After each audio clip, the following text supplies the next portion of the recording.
తిరిగి BCN news కి స్వాగతం. కూటమి ప్రభుత్వం చేస్తున్న సుపరిపాలనకు ప్రజలు మద్దతుగా నిలవాలని రాష్ట్ర ప్రభుత్వ విప్ ఎమ్మెల్యే బొలిశెట్టి శ్రీనివాస్ పేర్కొన్నారు. పశ్చిమ గోదావరి జిల్లా తాడేపల్లిగూడెం నియోజకవర్గం పెంటపాడు మండలం ముదునూరు గ్రామంలో రైతులకు పట్టాదారు పాసుబుక్కుల పంపిణీ, ప్రజల వద్దకే పాలన, మన కోసం మన ఎమ్మెల్యే ప్రజా దర్బార్, ప్రజా సమస్యల పరిష్కార వేదిక కార్యక్రమాల్లో ఎమ్మెల్యే పాల్గొన్నారు. ఈ సందర్భంగా ఆయన మాట్లాడుతూ గత వైసీపీ ప్రభుత్వంలో అవినీతి అరాచక పాలనతో ప్రజాధనాన్ని దోపిడీ చేశారని విమర్శించారు. ముఖ్యమంత్రి చంద్రబాబు, ఉప ముఖ్యమంత్రి పవన్ కళ్యాణ్ సారథ్యంలో కూటమి ప్రభుత్వంలో అవినీతి లేని బాధ్యతాయుతమైన పరిపాలన అందిస్తున్నామని చెప్పుకొచ్చారు.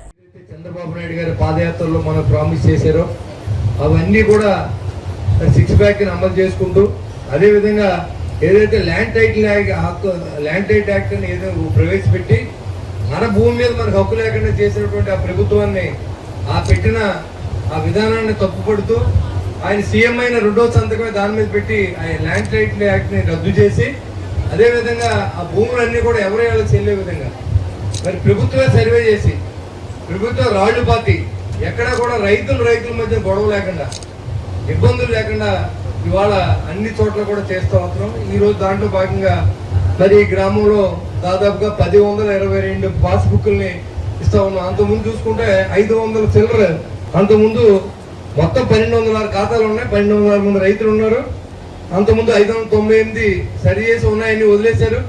మన ప్రభుత్వం వచ్చిన తర్వాత 422 మందికి ఇవాళ మళ్ళీ కొత్తగా పాస్బుక్లు కలిపి 1120 మందికి ఇస్తున్నాం. అంటే 84% పూర్తిగా మనం అమలు చేసాం.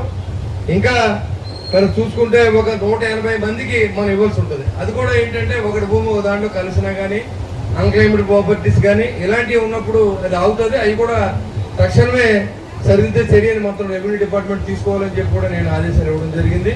ఖచ్చితంగా మీకు అన్ని 100% ఎవరికి ఇబ్బంది లేకుండా ఇచ్చే బాధ్యతని ప్రభుత్వం చంద్రబాబు నాయుడు గారి నాయకత్వంలో, పవన్ కళ్యాణ్ గారి నాయకత్వంలో మరి ఖచ్చితంగా ఇవన్నీ చేసే కార్యక్రమాన్ని చేపడతా ఉన్నాం.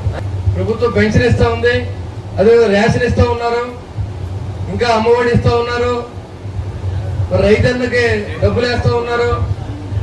అన్ని చేస్తారు కాబట్టి ఇది కూడా మన దగ్గరికి వస్తుందని అనుకోకుండా, ఇది మన భూమి అంటే మనకున్న ఆస్తి, దాన్ని కాపాడుకోవాల్సిన బాధ్యత కూడా మన మీద ఉంది. ఇక్కడికి వచ్చినప్పుడే మన సమస్యలు అర్థం అవుతాయి. వెంకటలక్ష్మి గారు వాళ్ళ పిల్లకి భూమి ట్రాన్స్ఫర్ అవ్వట్లేదు, అన్క్లెయిమ్డ్ ప్రాపర్టీగా చెప్పారు. అది ఇమీడియట్ గా మీకు చేయించి మీ అమ్మాయి పేరు మార్పించి బాధ్యత నాది, మీకు హామీ ఇస్తున్నాం. ఎంఆర్ఓ గారిని కలవండి. మీరు ఎవరైనా ఆన్లైన్ చేయడానికి డబ్బులు అడిగితే ఇమీడియట్ గా నాకు ఫోన్ చేయండి తప్ప డబ్బులు మాత్రం ఎవరికి ఇవ్వద్దని నేను అన్ని పనులు చేసి మన ప్రజల్లోకి వస్తానని చెప్పి వస్తున్నాం. పనులు మొదలు పెట్టి ఇచ్చాం, పనులు చేస్తాం, అన్ని రోడ్లు వేసాం, అన్ని చోట్ల కూడా పనులు చేస్తా ఉన్నాం. పని అనేది ఎప్పుడు ఉంటుంది. ఆకలి ఎలా అయితే పడుతుందో ఆ గ్రామానికి పనులని ఎప్పుడు చేయవలసి ఉంటుంది. ఇప్పుడు కూడా మనం ఎనాం భూములు పెంటపాడు మండలంలో దాదాపుగా 800 ఎకరాల పైన ఉన్నాయి. అవన్నీ కూడా ఈ నెల శనివారం నుంచి ఇవ్వడం మొదలు పెడతా ఉన్నాం మా మైసూరు గ్రామంలో. ఇది లాంగ్ స్టాండింగ్, కొన్ని సంవత్సరాలుగా పిల్లల కట్నం ఇచ్చి ట్రాన్స్ఫర్ అవ్వక సంవత్సరాలు ఉన్న ఎమ్మెల్యేలు చాలా మంది చూసుంటారు. మీ అందరూ ఏదో తూతూ మంత్రంగా ఏదో మీటింగ్ పెట్టి వెళ్ళిపోవడం, 2 సంవత్సరాలు కలపడటం జరిగేది. అలా కాకుండా ఒక మంచి పారదర్శకంగా ప్రతి గ్రామంలో ఒక మీటింగ్ పెట్టి మీకు ఏ రకమైన ఇబ్బందులు ఉన్నాయో మరి అర్జీలు ఇవ్వండి, అర్జీల ద్వారా పరిష్కరిస్తా ఉందా చెప్పారు. ఇప్పుడు రామారామి 1800 అర్జీలు పరిష్కరించిన ఘనత మరి తాడేపల్లి శాసనసభ్యులు. అదే కాకుండా మరి ఇంటికాడ ఒక గవర్నమెంట్ ఎంప్లాయీస్ 10 మందిని పెట్టి వచ్చిన ప్రతి వాళ్ళకి కూడా కాగితం స్వీకరించి దాన్ని మళ్ళీ సమాధానం అది క్లియర్ చేయకపోవడం ఏంటో తెలుసుకుని మళ్ళీ పంపే విధంగా ఒక మంచి పరిపాలన ఇస్తున్నది ఎవరంటే ఈ మంచి ప్రభుత్వంలో, మరి ఎన్డీఏ కూటమిలో డబుల్ ఇంజిన్ ప్రభుత్వంలో మరి మన ఎమ్మెల్యే గారు మంచి పారదర్శకత పరిపాలన చేయడం జరుగుతుంది. ఈ రోజు ఫేస్బుక్ విశాఖ టౌన్ కొత్త రోడ్లోని శ్రీ జగన్నాథ స్వామివారి దేవస్థానం నూతన ధర్మకర్తల మండలి బాధ్యతలు స్వీకరించింది. విశాఖ దక్షిణ నియోజకవర్గ ఎమ్మెల్యే వంశీకృష్ణ శ్రీనివాస్, ఎన్టీఆర్ వైద్య సేవా ట్రస్ట్ చైర్మన్ సీతంరాజు సుధాకర్ ఆధ్వర్యంలో నూతన సభ్యులతో పదవీ ప్రమాణ స్వీకారం చేయించారు. ధర్మకర్తల మండలి చైర్మన్ గా సూరాడ రాజ్ కుమార్ ఏకగ్రీవంగా ఎన్నికవగా బుదిరెడ్ల సత్యనారాయణ, రాయరాము, ఉప్పలపు ఆదిలక్ష్మి, సరిపల్లి జ్యోతి, పొక్కల కళ్యాణి, మానేపల్లి రమణి, నాగమల్లి భాస్కర్రావు, భువనగిరి విజయదుర్గ, మంతా రాజశేఖర్, మంత్రి శాలివాహన సభ్యులుగా ప్రమాణ స్వీకారం చేశారు. ఎన్నో రోజుల నుంచి వెయిట్ చేస్తున్న కూటమి ప్రభుత్వం వచ్చాక జగన్నాయకుడైన జగదేకవీరుడైన జగన్నాథ స్వామి వారి ఆలయానికి ట్రస్ట్ బోర్డు ప్రభుత్వం వారు నియమించడం జరిగింది. ఎమ్మెల్యే గారు మరియు తెలుగుదేశం పార్టీ తరఫున సూచనల మేరకు చైర్మన్ రాజ్ కుమార్ గారిని మరియు ఇతర మెంబర్ని కూడా ఈరోజు ప్రమాణ స్వీకార కార్యక్రమం ఎంతో అంగరంగ వైభవంగా జరిపించడం జరిగింది. సో స్వామివారి సేవకి మీరంతా అంకితం అవ్వాలని, ఈ గుడి తాలూకా పవిత్రతను మరియు సమగ్రతను కాపాడాలని మీ అందరి ముందు జగన్నాథ స్వామి వారి యొక్క ధర్మకర్త మండలిని కూటమి ప్రభుత్వం నిర్మించడం జరిగింది. ఈ కార్యక్రమంలో తెలుగుదేశం పార్టీ ఇన్ఛార్జ్ మా అన్న సుధాకర్ గారు, అలాగే కూటమి నాయకులు, అలాగే ఈరోజు ప్రమాణ స్వీకారం చేసినటువంటి సభ్యులు, చైర్మన్గా సోరాడ రాజ్ కుమార్ గారు, వీళ్ళందరికీ కూడా స్వామివారి యొక్క ఆశీస్సులు ఉండాలని మనస్ఫూర్తిగా కోరుకుంటున్నాం. ఈ కార్యక్రమంలో పాల్గొన్న ఆలయ సిబ్బందికి, ఈవో గారికి మరియు కూటమి నాయకులందరూ కూడా పేరు పేరున మనస్ఫూర్తిగా ధన్యవాదాలు. ఈరోజు ఈ ప్రమాణ స్వీకారం చేసినటువంటి సభ్యులందరికీ ఒకటే చెప్తా ఉన్నాం, దేవుడు ఒక అవకాశం ఇచ్చినప్పుడు దాన్ని పట్టుకొని అంచెలంచెలుగా ఎదగాలి, రాజకీయంలో ఇంకెన్నో అడుగులు ముందుకు వేయాలని చెప్పేసి మనస్ఫూర్తిగా దేవుని యొక్క ఆశీస్సులు వాళ్ళకు ఉండాలని నేను కోరుకుంటున్నా. నేను కానీ మా సుధాకర్ గారు కానీ కూటమి ప్రభుత్వం కానీ పూర్తిగా అండగా ఉంటుంది.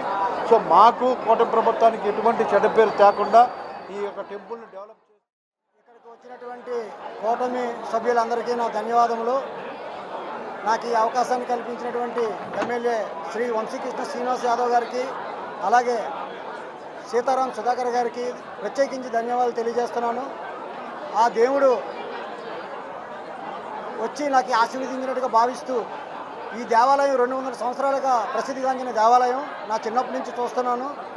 ఈ దేవాలయానికి చెడ్డపేరు తేకుండా అహర్నిశలో కృషి చేసి మా కూటమి రాజకీయ నాయకులతో మెప్పించుకునే విధంగా పనిచేసి దేవాలయాన్ని అభివృద్ధి చేస్తానని అందరికీ తెలియజేస్తూ మహిళా రిజర్వేషన్ల ముసుగులో కేంద్ర ప్రభుత్వం రాజకీయాలు చేయాలనుకుంటే సహించేది లేదని తక్షణమే ప్రత్యేక పార్లమెంటు సమావేశాలను ఏర్పాటు చేసి లోక్సభలో మహిళా రిజర్వేషన్ బిల్లును ప్రవేశపెట్టాలని తెలంగాణ ముఖ్యమంత్రి రేవంత్ రెడ్డి డిమాండ్ చేశారు. చట్టసభల్లో మహిళలకు 33% రిజర్వేషన్లు కల్పించి ఈ బిల్లుకు ప్రతిపక్షాల ఇండియా కూటమి సంపూర్ణ మద్దతు ప్రకటిస్తుందని ఆయన స్పష్టం చేశారు. దివంగత ప్రధాని రాజీవ్ గాంధీ వర్ధంతి సందర్భంగా హైదరాబాద్ ట్యాంక్ బండ్ వద్ద ఉన్న ఆయన విగ్రహానికి రేవంత్ రెడ్డి పూలమాల వేసి ఘనంగా నివాళులర్పించారు. ఈ సందర్భంగా మాట్లాడిన సీఎం, ఈ దేశంలో స్థానిక సంస్థల్లో మహిళా రిజర్వేషన్లకు నాంది పలికిన మహనీయుడు రాజీవ్ గాంధీ అని కొనియాడారు.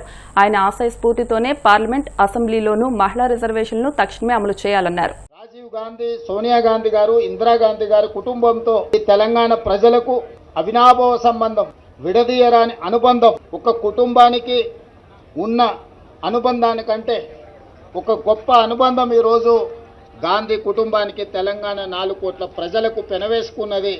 తెలంగాణ ప్రజలు, తెలంగాణ రాష్ట్రం ఉన్నంతకాలం గాంధీ కుటుంబాన్ని స్మరించుకుంటూ ఆ కుటుంబం, ఈ ప్రాంతం, ఈ ప్రజల కోసం చేసిన సేవలని గుర్తు చేసుకోవాల్సిన బాధ్యత ప్రతి ఒక్కరి మీద ఉన్నది. అందుకే ఈనాడు మేమందరం రాజీవ్ గాంధీ గారికి ఘనమైన నివాళులు అర్పించి రాష్ట్ర అభివృద్ధిలో వారి స్ఫూర్తితో ముందుకు వెళ్తాం. వారి స్ఫూర్తితోనే ఆనాడు చట్టసభలలో కూడా మహిళలకు రిజర్వేషన్లు ఉండాలి అని 2013లోనే రాజ్యసభలు ఆమోదింపజేసిన నాయకురాలు శ్రీమతి సోనియా గాంధీ గారు. ఈనాడు రాజీవ్ గాంధీ గారి వర్ధంతి సందర్భంగా నరేంద్ర మోడీ గారిని మేము డిమాండ్ చేస్తున్నాము, రాజీవ్ గాంధీ స్ఫూర్తితో తక్షణమే శాసనసభలో, లోక్సభలో మహిళా రిజర్వేషన్లను అమలు చేయడానికి అవసరమైన చట్ట సవరణ తక్షణమే తీసుకురావాలి. మీ చిత్తశుద్ధిని ప్రదర్శించాలి. మెలికలు పెట్టి, తిరకాసు పెట్టి రాజకీయ ప్రయోజనాల కోసం మహిళా రిజర్వేషన్లను మీరు దుర్వినియోగం చేయకండి. 2023లో పార్లమెంటులో మీరు ప్రవేశపెట్టిన మహిళా రిజర్వేషన్లకు 100% అన్ని రాజకీయ పక్షాలు మద్దతు పలికినా అందులో కూడా మీరు మెలిక తిరకాసు పెట్టడంతో ఈనాడు మహిళా రిజర్వేషన్లను అమలు చేయాలంటే మళ్ళొక్కసారి రాజ్యాంగ సవరణ చేయాల్సిన పరిస్థితి వచ్చింది. అందుకే తక్షణమే ప్రత్యేక పార్లమెంటు సమావేశాలు ఏర్పాటు చేసి ఎలాంటి శశపిశలకు, ఎలాంటి చర్చలకు తావు లేకుండా తక్షణమే 33% శాసనసభలలో లోక్సభలో మహిళా రిజర్వేషన్ల కోసం మీరు బిల్లు ప్రవేశపెట్టండి. 100% కాంగ్రెస్ పార్టీ ఇండియా కూటమి సంపూర్ణమైన మద్దతు మీకు ఇవ్వడం జరుగుతుంది. అంతేకాని మహిళా రిజర్వేషన్ల ముసుగులో మీ పార్టీ ప్రయోజనాల కోసం అవసరమయ్యే చికాకు కలిగించే అంశాలను చట్టసభలో ప్రవేశపెట్టకండి. ఇది ఏమాత్రం మంచిది కాదు. మహిళల పట్ల మీకు గౌరవం ఉన్నా మహిళా అభ్యున్నతి కోసం మీ ప్రభుత్వం పని చెయ్యాలి అని అంటే తక్షణమే రాజీవ్ గాంధీ గారి స్ఫూర్తితో వారి వర్ధంతి సందర్భంగా మేము నరేంద్ర మోడీ భారత ప్రధానమంత్రిని డిమాండ్ చేస్తున్నాము. తక్షణమే మహిళా రిజర్వేషన్ల బిల్లును లోక్సభలో రాజ్యసభలో తీసుకురండి. కాంగ్రెస్ పార్టీ సంపూర్ణంగా మద్దతిస్తుంది. రాజీవ్ గాంధీ గారు ఇచ్చిన స్ఫూర్తి, వారు చూపించిన దారే ఈ రాష్ట్రానికి దేశానికి రక్షణగా ఉంటుంది, అభివృద్ధి జరుగుతుంది. వారిని గుర్తు చేసుకుంటూ వారి స్ఫూర్తితో తెలంగాణ రాష్ట్రంలో సంక్షేమాన్ని అభివృద్ధిని ముందుకు తీసుకువెళ్తామని మీ అందరి ద్వారా సవినయంగా మనవి చేస్తున్నాను. వార్తలు ముగించే ముందు ముఖ్యాంశాలు మరొకసారి. వైసీపీ 5 ఏళ్ల పాలనలో పలు పదవులు అనుభవించి నియోజకవర్గ అభివృద్ధిని గాలి కొదిలేశారు. పాలకొల్లు వైసీపీ నాయకులపై మంత్రి నిమ్మల విమర్శ. రాబోయే 2 రోజుల్లో రాష్ట్రంలోని పలు జిల్లాల్లో వడగాలులు, కొన్ని ప్రాంతాల్లో తీవ్ర వడగాలులు వీచే అవకాశం. విశాఖ వాతావరణ శాఖ హెచ్చరిక. వాడపల్లి వెంకన్న ఆలయంలో ప్రత్యేక పూజలు, మంగళ వాయిద్యాల నడుమ శ్రీ స్వామి అమ్మవార్లకు మేల్కొలుపు సేవ, ఈశ్వరి లక్ష్మీ హోమం. ప్రత్యేక పార్లమెంటు సమావేశాలను ఏర్పాటు చేసి లోక్సభలో మహిళా రిజర్వేషన్ బిల్లును ప్రవేశపెట్టాలి. తెలంగాణ ముఖ్యమంత్రి రేవంత్ రెడ్డి డిమాండ్. ఈ వార్తలు ఇంతటితో సమాప్తం. మరిన్ని వార్తల కోసం BCN digital YouTube channel, Facebook page ని ఫాలో అవ్వండి. మరిన్ని అప్డేట్ వార్తల కోసం ప్లీజ్ సబ్స్క్రైబ్.